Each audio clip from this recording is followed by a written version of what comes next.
Welcome to Daisy Education, formerly Reading Solution UK's fourth annual International Reading Conference, everyone.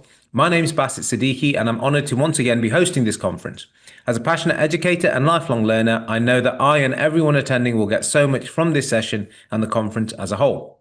For those of you who haven't heard of Daisy Education, they are an edtech company that provide opportunities for students to discover and develop a love of learning through their personalised online programs, Dreambox Reading Plus and Dreambox Maths. But they also love to support teaching and learning even further by hosting free, accessible CPD events to educators worldwide. This conference is a brilliant example of that. Now, we're really excited that you've joined us for this session with Phoebe Deminger, librarian at the Centre for Literacy in Primary Education, for her session, Building a Brilliant School Library. Please feel free to ask questions in the Q&A tab throughout, and we will aim to answer all of them at the end of this session. The Daisy Education team will also be monitoring the chat box and will share Phoebe's contact details should you have any follow-up questions. Really looking forward to this one, Phoebe. We were just having a quick chat in the background. That is a photo of a library, but it is actually your library. So I can't wait to hear your story and advice. So I'll hand over to yourself now. Thank you, Phoebe. Great. Thank you so much for the warm welcome, Bassett. It's really lovely to be here. So this is the actual CLP library behind me, but this that you're seeing right now is actually just an image. So I am physically in the building, so there's a bit of a meta library going on here. I'm just going to go ahead and share my screen and get my presentation up.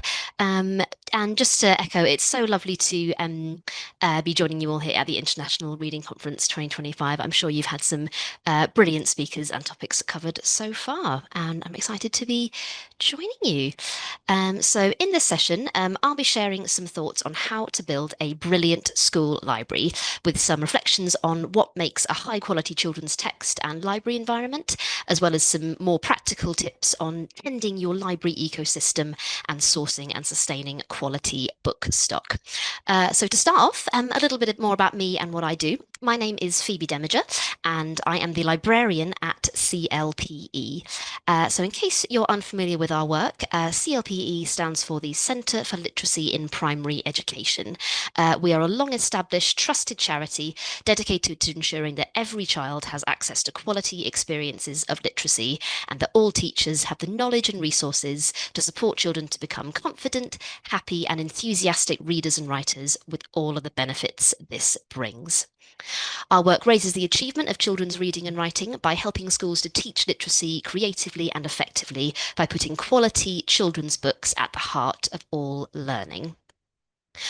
We believe in a children's right to be literate and to enjoy literature, the importance of texts that engage children and support developing literacy, and practice that is underpinned and supported by robust classroom-based research. So there's three main strands to CLP's work. First of all, we are a training centre for primary school practitioners, delivering evidence-based training courses across all areas of literacy learning, including our flagship Power of Reading programme. And these take place both in person at our centre in Southwark in London, in regional locations across the UK, and online. We are also a research base, responding with innovation to the developing needs of the primary classroom and carrying out our own research projects that then feed back into and inform our work. So some of these research projects include examining the power of picture books as a tool for creative literacy learning, the importance of poetry in improving children's engagement and enjoyment of literacy, and our annual Reflecting Realities report, which aims to quantify and evaluate the extent and quality of ethnic representation and diversity in UK children's publishing. So we are a training centre, we're a research base, and we are a library resource, as you can see. So at the heart of CLPE sits our literacy library, a collection of around 25,000 books for children from early years up to early key stage three. Early Key Stage 3, and it's totally free for anyone with an interest in children's literature to visit. The library comprises an in-print reference collection and two archive collections of poetry and traditional tales.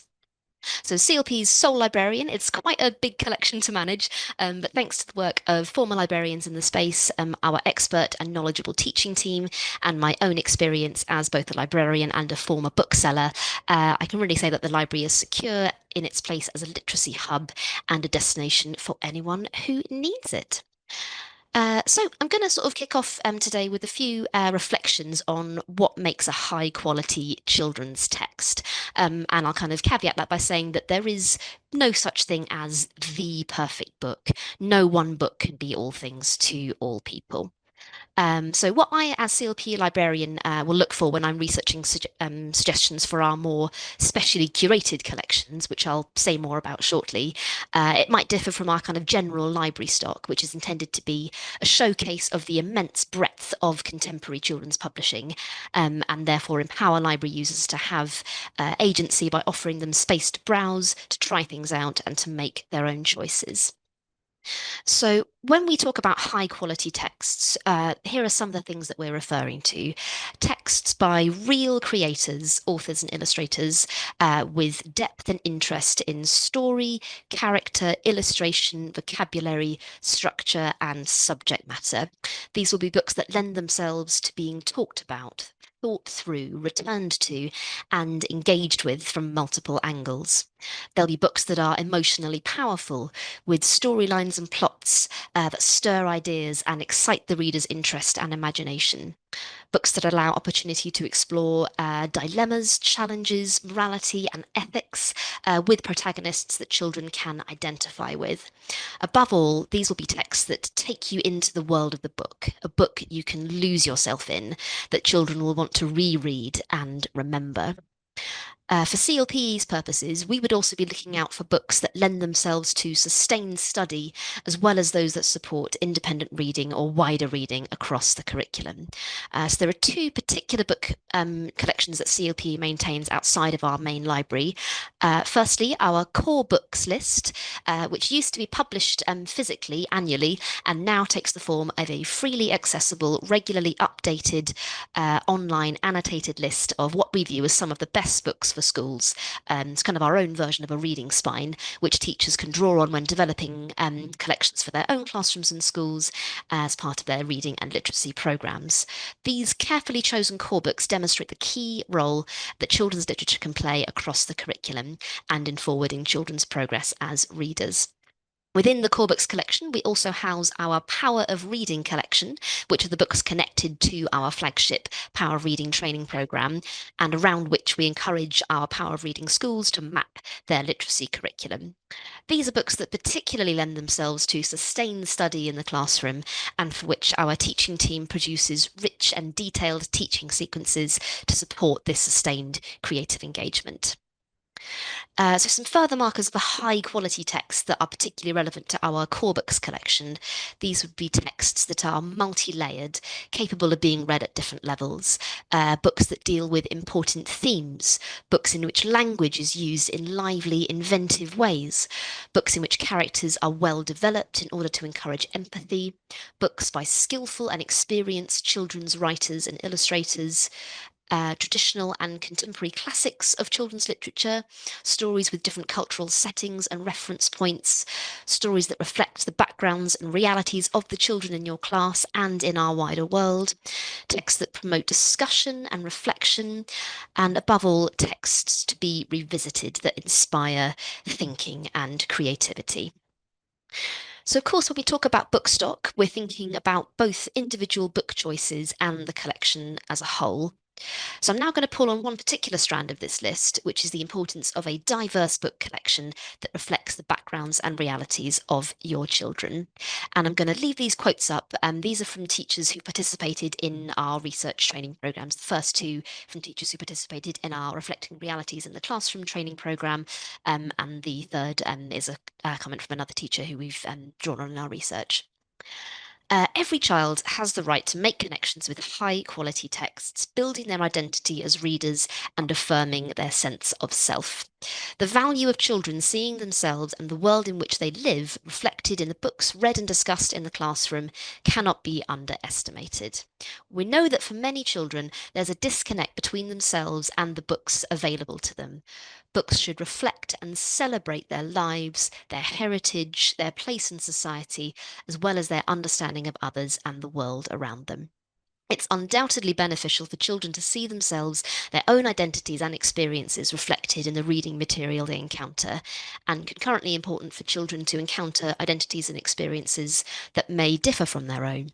To paraphrase Dr. Rudine Sims Bishop, books are sometimes windows and at other times mirrors. So to link this back to the importance of quality texts, I'm drawing on our Reflecting Realities research, drawing out just some of the features of exemplary inclusive literature, which are explored in far greater detail within the Reflecting Realities reports. So some things we might consider are the characters in the book thoughtfully developed, well fleshed out, multi-dimensional individuals? Does the book ensure positive, casual inclusion of racially minoritized characters who are not solely defined by their race or ethnicity? Does the book effectively explore and convey the complexity of any social injustices that might be addressed with sensitive care, regard, and reverence to the subjects? So I'm going to pause sort of briefly there just to allow a kind of moment of reflection on some of the things that I've talked about. You may find yourself calling to mind your own book collections and thinking, do you have those sort of representative texts first and foremost? Is there anything that you would add to your sort of your checklist of those markers of a quality text? Yeah, and just to kind of allow a moment to sort of reflect. And if you want to feed anything into the chat, then please do. That'll be taken into account. But yeah, I'll just sort of let that sit for a moment.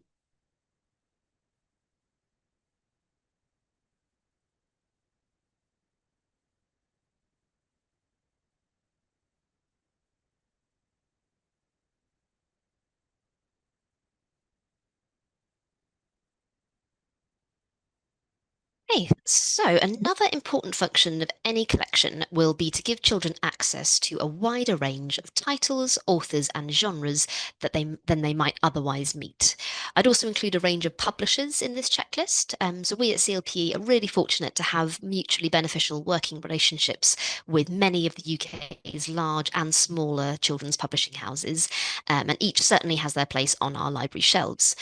So a larger publisher will more often than not have incredible breadth across age groups, text types, the stable of creators they work with, while I think there's also great appeal in how smaller or independent presses can specialise and take great care of every book on their list. So talking about this rich and diverse reading diet, this will include a broad range of text types to inspire children to read for purpose and for pleasure. So books including but not limited to picture books for all ages, and I'm definitely including older readers in that. Picture books are certainly not something that we move on from. It's a very rich text in itself that can be sort of stayed with throughout the primary age stages. Poetry, newspapers and magazines, illustrated fiction, alphabet and counting books, books in languages other than English, wordless books, short stories, comics and graphic novels, information books, novels, audiobooks, verse novels, the list goes on. This is that sort of rich and diverse reading collection that we'd really support any school having. So some of these books will tick most, if not all of them, of the boxes of a high quality text that I've alluded to, those books to really stay with and return to, while others might be enjoyed, but more quickly forgotten about. And it's really important to listen to and respect children's choices when helping them to broaden their reading range. We found that through our conversations and work with classroom teachers that children can be easily put off when they feel adults are making judgments about their reading choices. So to help them move forward in their reading, teachers have found it helpful to actually allow children to have a say in the selection of books for the book corner and the library. That quote unquote forgettable or disposable title might be just what that child needs to get into reading, to spark an idea, or to provide a moment of entertainment. All of those are perfectly valid. I read somewhere that any book collection is to some degree a reflection of its curator. And again, to some degree, it's unavoidable that personal taste and interest might sort of play a role when you're putting together these book selections. However, I personally don't view this as too much of a problem because I think it models the notion of reader identity, of being confident to say what you like and what you don't like. It models that enabling adult who is enthusiastic about and willing to talk about books. I think as long as you're sort of willing to think beyond yourself and put in the research text types that might be outside of your normal reading world. So as much as I personally love weird John Klassen-esque picture books, narrative non-fiction about bugs, and graphic novels about shapeshifters, a library of solely these categories would not really make for that sufficient variety that you'd want in that rich reading diet. And if multiple people, whether students or staff, have a say in the library stock, it's like you can read their input in the shelves and see, sort of see, oh, I can imagine my colleague might have chosen that book, or that feels like a book that that child would have picked. You can really sort of, yeah, see their input in the shelves there, and that feeds into the image of a library as an ecosystem or a garden that many hands have helped to tend. It's also important that this broad reading diet encompasses books both connected to and fully outside of the school curriculum in order to validate children's choices, interests, preferences, and agency, and help emphasising reading for pleasure. So what we generally recommend for the classroom library or book corner is a core collection of well-known, well-loved texts for children to return to, similar to our own core books list, as well as a range of books to support the curriculum, plus texts to support children to read more extensively. This would include books that support the development of children's reading skills at all ages, books that introduce children to a growing range of literature, and high quality and interesting and enjoyable information books, non-fiction books. So in this segment, I've referred to both our What We Know Works research series and our Reflecting Realities research and reports. So if you'd like any more guidance on choosing and using quality children's texts in the library or classroom environment, or you'd wish to explore those sort of further considerations around ensuring an inclusive and representative selection, then all of these resources can be freely downloaded from the CLPE website. So I'm now going to talk a little about the practicalities of managing the library collection, the physical space, and generally, as I like to call it, tending the library ecosystem. So the CLP library doesn't encompass every children's book published per year. As I've said, its function is to be a showcase of the breadth of contemporary children's literature, taking as broad a view as possible while also making space for the exceptional. And because new books are being published all the time, the figure that I have in my head is that around 10,000 children's books are published per year. There's only ever going to be the physical shelf space for a limited amount, which means that by necessity, to make room for those new books that you wish to spotlight, older titles will need to be let go of. And as a natural book hoarder myself, I have to remind myself that this is okay to do. It is okay to let books go from the library collection, because a library is that living organism that needs to best reflect the needs of its users at any given time. So it's something that I like to remind myself of and would sort of encourage any librarians among you to sort of reflect on is to be clear and intentional on your stock selection policy. It's easy to go into that sort of magpie mode and, always have an eye on what's sort of shiny and new and exciting. But that can be quite an unsustainable way of building that book collection. And as I say, after all, there's only so much physical space on the shelves. Often less can be more in terms of the quantity of books that you house, as this ensures that you're more likely to know the books that are available and also are likely to have read most, if not all of them yourself. It also ensures that you're supporting your children or library users to learn those skills of browsing and selecting texts, and will enable you to rotate stock throughout the year and create that sort of regular supply of new books for the class to be excited by. So a checklist that I sort of try and maintain when I'm considering new books to join the CLP library, I would consider the quality of production. Are the illustrations of high quality? Does it sort of feel like a real book? Does it have kind of format appeal? Does it have a distinctive approach to a theme? Does it sort of talk in a way that no one's really talked about before? That sort of topic or theme. Is it age appropriate? Does it fit the sort of age stages of your library users? So the CLP library, for example, we service primary, well, it's a primary library first and foremost, from age around sort of 3 up to 13. So sort of, yeah, nursery reception up to year 6, 7. So anything outside of that, we will probably not include on our shelves. Are the books representative? Do they reflect those identities and experiences of the children in your classroom and the world, the wider world? And you might also want to consider if the books in your collection have those links to school curricula or other areas of interest. So again, I'll pause sort of briefly here and just allow you to sort of reflect on this example checklist. And there might be things that you would have in your sort of top list of yeah, library sort of checklist. And yeah, if there's anything you want to share in the chat, then please do, or just take a moment to reflect if there's anything that you would add.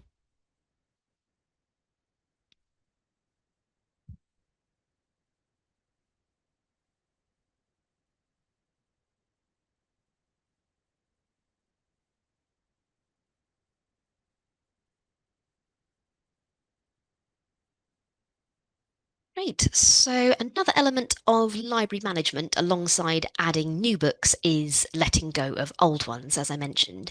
And here another thing that I need to remind myself of is to not be afraid of weeding. There we go. So again, this is something that you can kind of set your own stipulations around. In consultation, even with your staff or the library users as well. So, some things you might want to consider would be when was the last time this book was checked out? If your book collection has a means of displaying that data, or when was the last time that you saw the book, making the rounds around the classroom?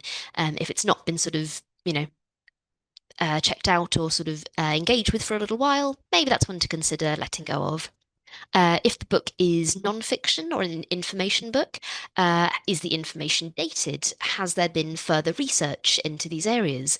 So I take the example of dinosaur books in this case. I've seen a good handful in recent years that sort of bring in that new research that dinosaurs may well have had feathers rather than scales, or may have been sort of brighter colours than we previously imagined. So to sort of yeah, good to sort of keep on top of if there's been significant changes in those perhaps some scientific or historical areas. And another line that we try and hold here at CLPE is the book still in print? So the idea behind this for us is that if somebody visits the CLP library and sees a book that they like the look of and they'd want to get hold of for their own space, it should be easy enough or sort of readily available for them to do so from their usual supplier.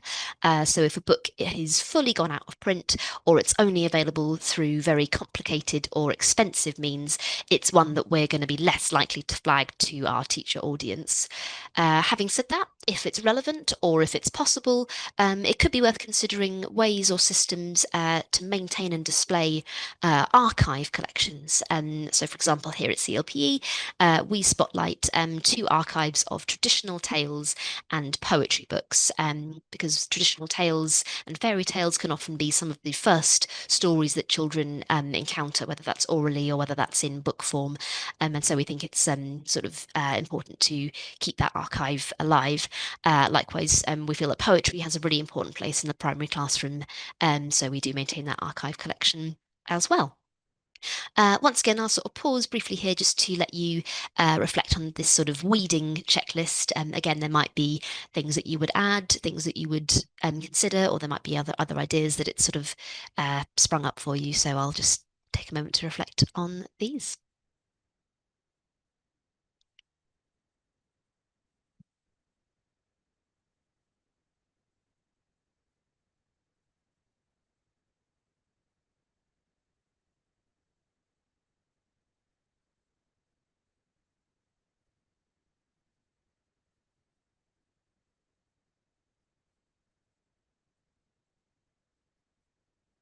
Right, so I'll move on to another element of that sort of physical management of the library space, which is those considerations around how to organise and display your collection to suit the needs of its users.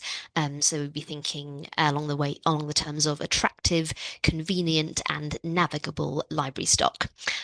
So some things to consider here would be: is there enough physical space on the shelves to allow for browsing and interaction, or are there so many books that they're just sort of packed in too tight and it's physically hard to even sort of get them off the shelf?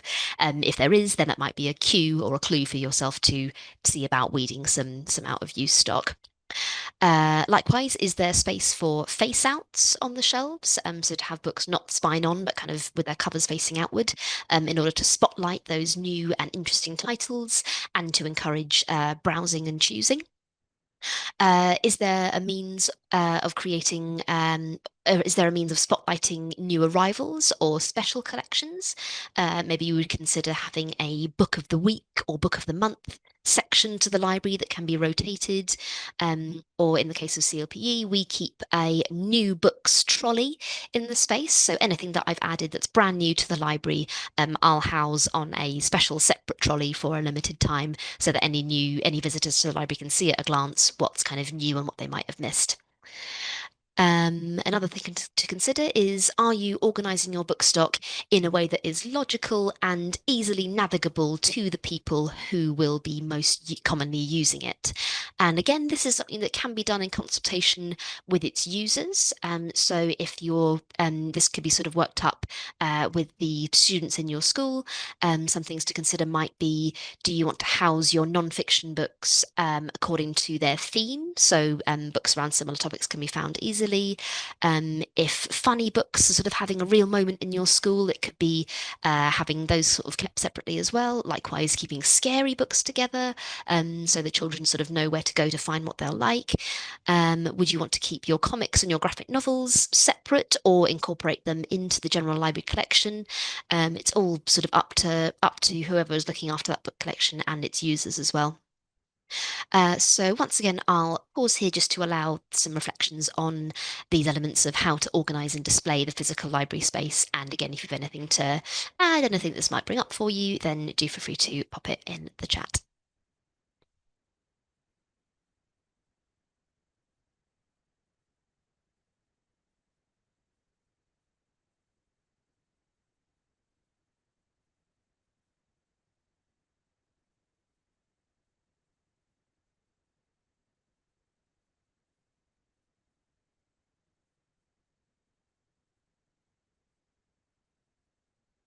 Great. So I'm going to stay in this kind of more practical realm, and I'm going to move on to some recommendations and resources for sourcing and sustaining quality book stock, beginning with some ways of staying abreast with what's new in the world of children's books, and how to sort of obtain these titles.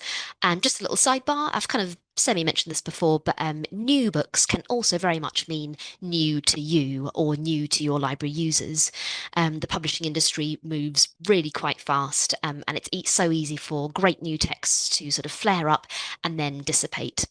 And I think anything more than 2 years old is designated as backlist in sort of publishing speak. But that's not to say that these books aren't worth still getting excited about. So I'll begin with some trusted sources which are designed to help support your book choices. Some of them you may well be familiar with already, beginning naturally with CLP itself. So all of our courses have high quality books at the centre of them, bringing rich new titles directly into the classroom environment. I've also mentioned our core books list, which is a regularly updated list of around 800 or so titles for schools. Across all age stages and divided into different subcategories and themes and ways of making that a really navigable list. We also produce occasional book lists around particular topics or moments within the school calendar. I run a regular mostly monthly blog where I spotlight new books that have arrived to the CLP library. They might be brand new or they might just be new to me, but every month I'll sort of share it's normally around kind of between 16 and 20 sort of books that I'm particularly excited by. And that blog series also gets converted into an Instagram series. I'll sort of spotlight normally sort of 1 or 2 books per key stage per month that are again sort of new and exciting. So it may be that if you're an Instagram user, you might recognize me from the waist up. I'm normally kind of on Instagram, sort of showing books out. So yeah, CLP is a great place to go for those new book recommendations. I'll also flag a few other sources. Letterbox Library is an independent bookseller that's been running since the 1980s, and they specialise in inclusive and diverse literature. We work with them quite closely on some of our projects. We're massive fans of Letterbox Library, and they also supply book packs to schools as well, so you can get those quality titles into your school at a discounted rate. Books for Keeps is a fantastic online review platform, reviews and interviews and all sorts of book-related content. Likewise, the SLA, the School Library Association, has a really brilliant reviews platform. Armadillo magazine, they send, I think it's monthly sort of newsletters around sort of new books around particular themes. Likewise, the National Literacy Trust and Book Trust, both fantastic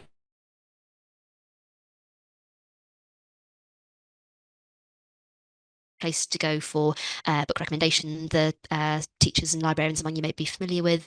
So this is just a little slice of what's out there in terms of where to go for recommendations. I'll also flag a few other sources in the media. I'm a really big fan of Imogen Russell Williams' monthly Guardian column, the new books roundup that she does, spotlighting books for, again, all ages from a range of publishers. If you're a podcast listener, I'd highly recommend The Island of Brilliant, which is hosted by current Children's Laureate Frank Cottrell Boyce and author-illustrator Nadia Shireen. They do interviews with contemporary children's authors, a whole host of book recommendations, and it's just a really lovely way to, well, keep myself entertained on the walk to the bus stop in the mornings. A few other podcasts I'll flag here are Down the Rabbit Hole, which is another podcast about children's books.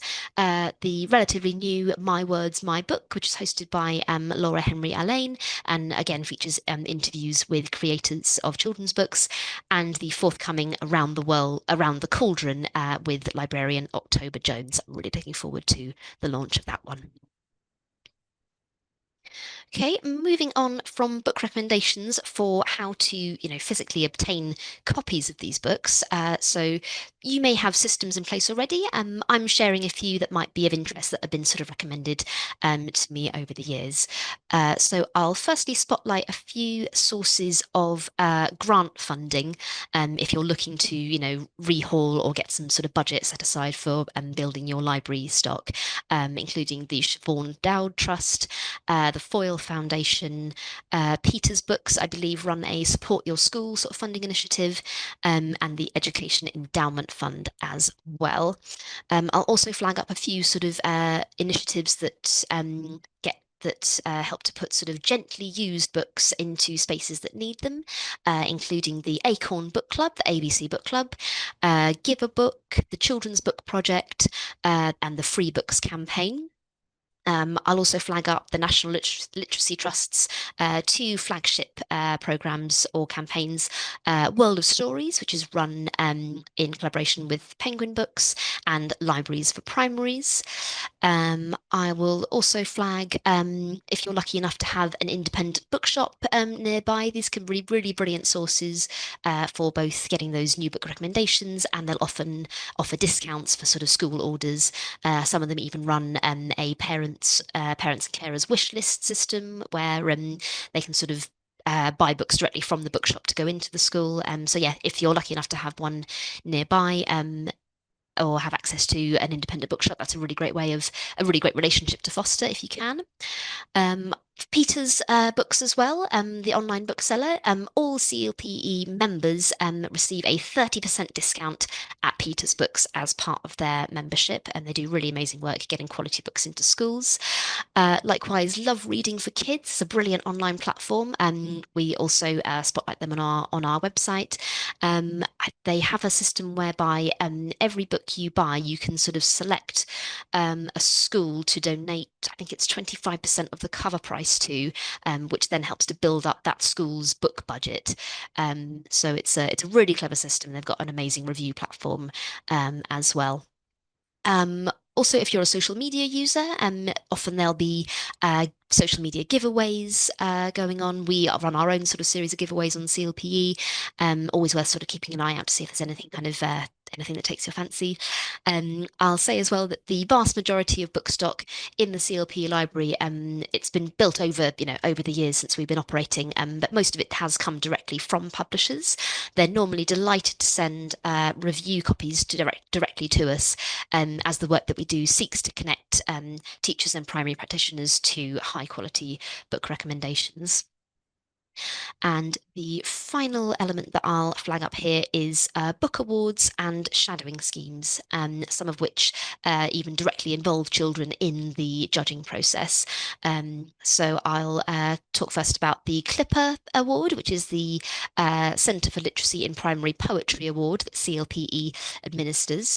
So not only is this a book award that is awarded to books of poetry written for children, but we also run a shadowing scheme alongside the book prize, whereby children can directly engage with the 5 books on the shortlist, explore poetry in the classroom, work up their own performances of poems from the collection, and have the opportunity to perform live on stage at the award show, which is normally held at a notable arts institution in London.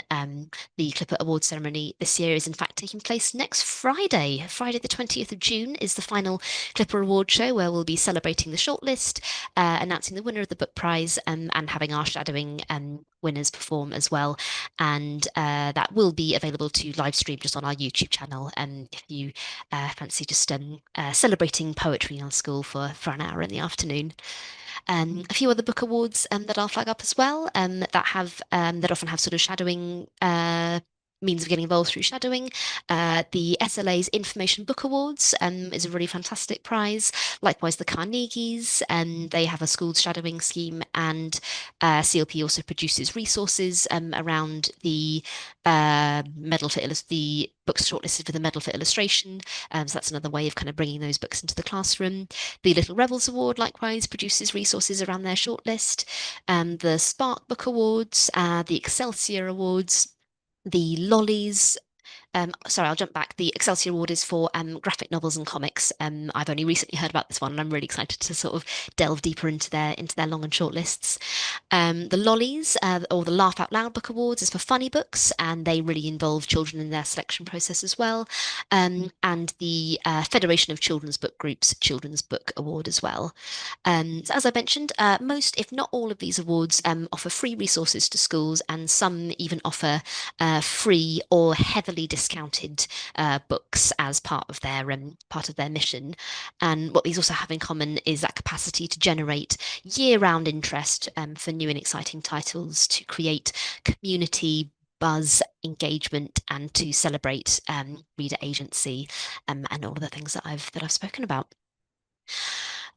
So that is about all I have to share with you today. I hope that that's been helpful in terms of both my reflections on what it means to build a school library, how to identify those markers of a quality text, and those more sort of practical tips on looking after your library space and obtaining new books for that space. Thanks so much for having me and for letting me share my insights with you all. It's been really nice to see that sort of ecosystem pop up in the chat as well. It's great that you've been sharing some thoughts in there. I'll just end with a sort of invitation to do keep in touch with CLP. I've listed all of our social medias and websites up on the screen there. As I've mentioned, our Clipper Award show is taking place next Friday. If you have the space in your timetable to tune in live, I'd really recommend it. It's a really wonderful show. Do check out our free core books list if you want some new book recommendations. do go ahead and read our Reflecting Realities reports. Those are all hosted on our site as well.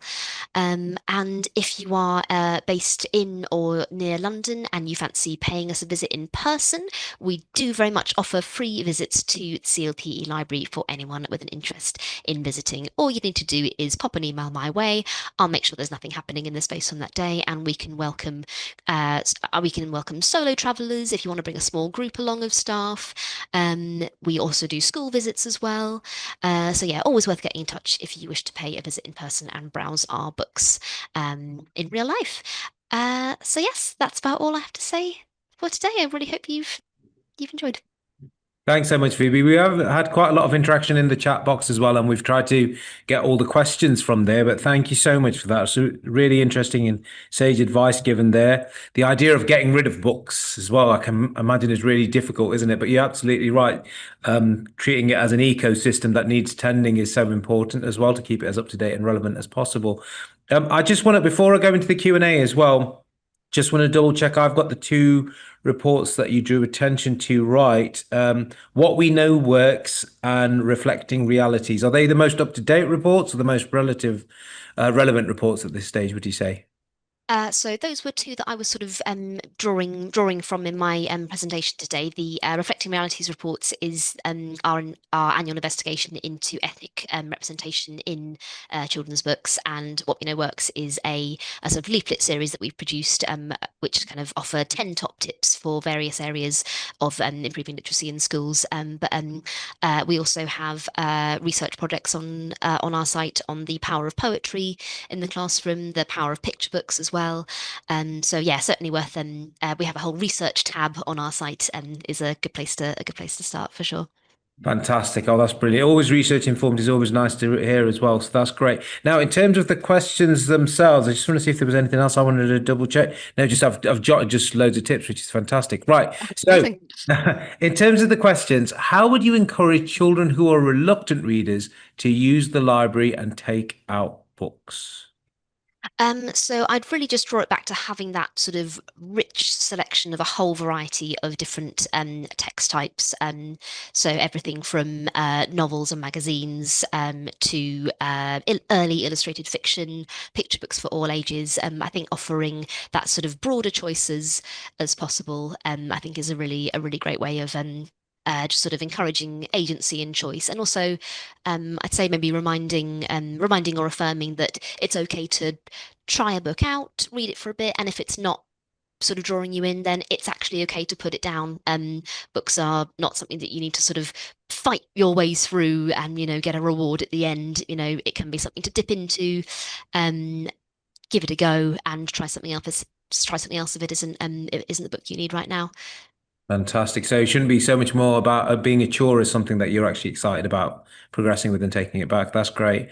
Okay, next one. Is there an industry standard as to quantity of books per pupil and square footage in secondary school UK? So really a matter of fact way of sort of measuring how many books you should have.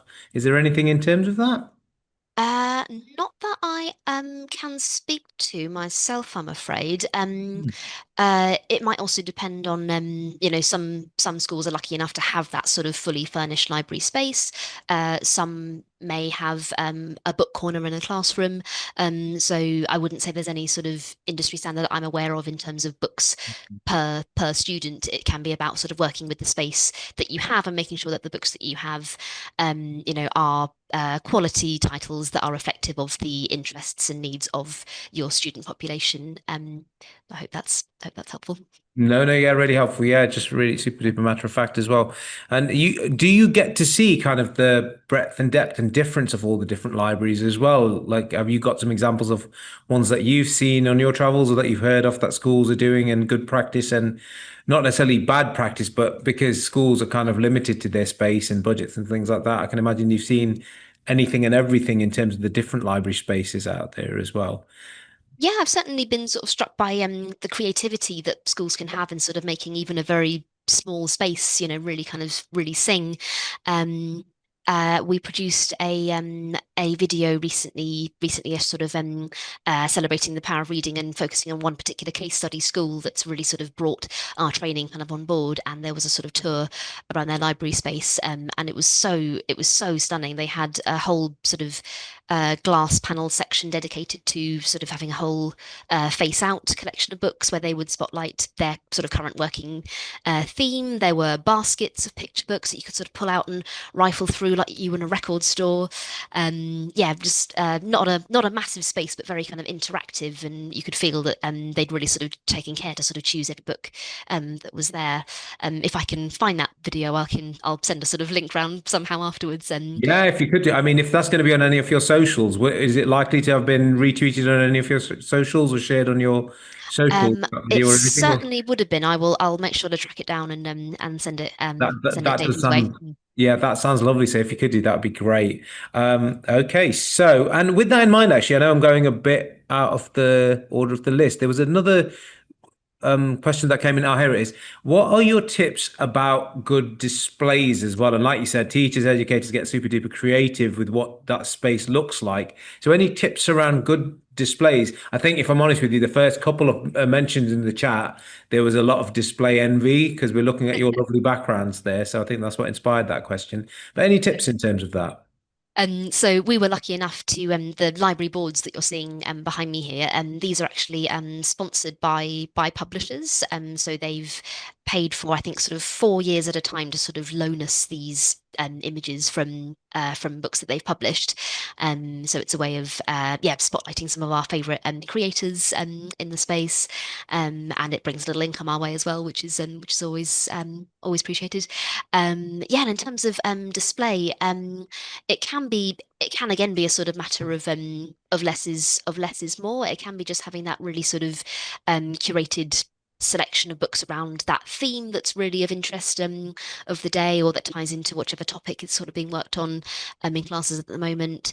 Um, Trying to think of any other things. I mentioned the sort of giveaways on social media that can be run. They'll often publishers will sort of offer posters or bunting to kind of go along with those. Again, totally for free. So certainly worth keeping an eye out for those sort of publisher giveaways online. Trying to think of any other sort of top display tips. No, that's great. I think what you've really drawn attention to is how fast the literacy and kind of new publications are coming out as well. Did you say it was 10,000 a That's year? the figure I've got in my head. Yeah, yeah. Yeah. In terms of solely children's books as well. So it's almost like you're kind of all constantly trying to like consider new ways of displaying those new things as well, which I think is really interesting. It's always forever moving and forever shifting, which is great to hear as well. Someone's put in the chat as well. I saw that come through a second ago, so I want to make sure I try and keep up on top of these. They love the old-fashioned window displays that you used to get in shops. Which would be quite nice to explore. Right, there's a question that's come here. How does CLP celebrate World Book Day? Oh, good question. Oh, okay. So alongside my role as CLP librarian, I'm lucky enough to sit on the selection panel for a number of children's book whether awards or lists, and including the World Book Day £1 books. This was something I was asked to do a few years ago, which was a real great honour. I remember sort of picking up the little £1 books when I was younger.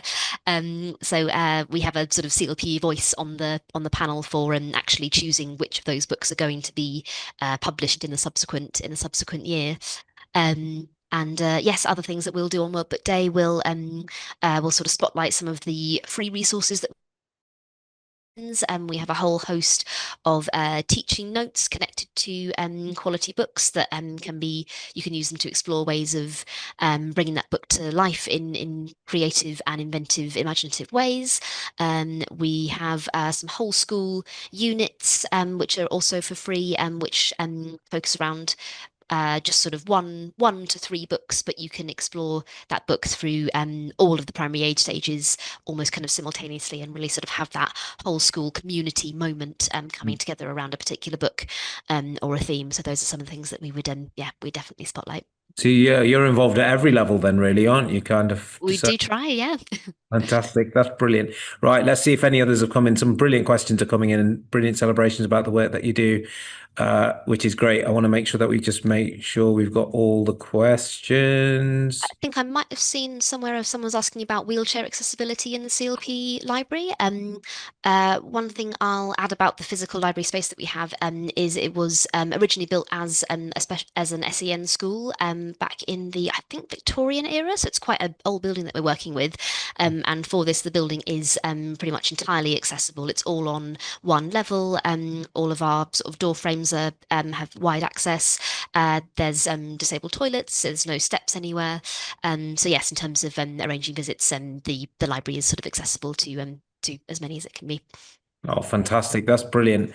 Okay, so one last question. I think we've got time for one more question, potentially two, if we do find another one as well. You had in your talk a focus on funding, and obviously, as you know, school budgets are always really tight. So it's lovely to see that there is forms of funding out there. Is there anything else that you've seen in terms of school case studies where schools have got a bit entrepreneurial, whether that's use of PTA, whether it's approaching a local business for any sponsorship of books or anything like that? Are there any examples of case studies that you've seen there or anything you can direct us to in terms of practice to get some books within the library using sort of local business support? That's a really good question. I'd certainly sort of pull back to those independent bookshop relationships that I mentioned. And often these bookshops will sort of head into schools. They might bring along an author and stage sort of events in the classroom with sort of discounted books for sale there. Yes, I think that's a if you're lucky enough to have that business nearby, it's really great sort of to calling on that relationship. There were certainly some brilliant case studies from when Cressida Cowell was the Children's Laureate. There she is riding dragons behind me. And her sort of her whole ethos was around sort of regenerating school libraries. And I think there were 5 schools that she worked with in particular to yeah, sort of could completely transform those spaces. I'll also sort of flag again the National Literacy Trust Libraries for Primaries program. As far as I'm aware, they offer. I'm not quite sure how the selection process works, but I believe they offer books, a little bit of library design, and training as well, in terms of sort of building and sustaining that library space. Any other entrepreneurial examples? I'm trying to think of. If any others come to mind, I will send them Mhm. my And way. I was mid writing that one, so I want to just make sure I get it right as well. The National Literacy Trust Libraries for Primaries. Libraries for primaries.